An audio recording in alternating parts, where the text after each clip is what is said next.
All right, Steve, thank you. Today is Veterans Day, and communities across the Suncoast are honoring those who served our nation.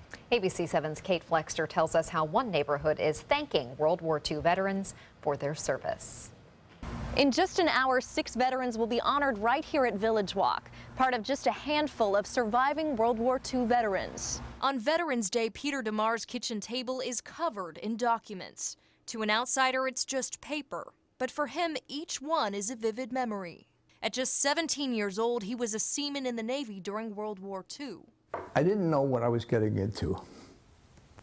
Being in the service is a totally different life than what you're leading, and especially to a young person that has no experience. The most difficult memory? Visiting Nagasaki just weeks after it was all but demolished by the atomic bomb. That stuck in my mind more than anything of the other experiences that I had in the service.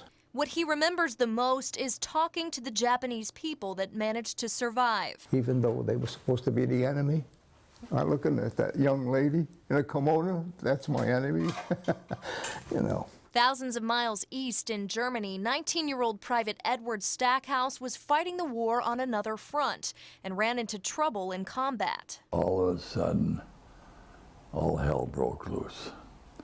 Tanks were firing. Machine guns were going like boom, boom, boom, boom, boom, boom, boom, boom. That's when he became a prisoner of war.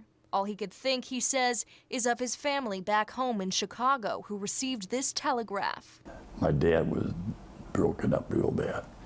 He couldn't stop crying. After 7 months as a prisoner of war, Stackhouse finally returned home. While Stackhouse and DeMar were worlds apart, they share one thing: an ability to look back on their experiences today with newfound clarity.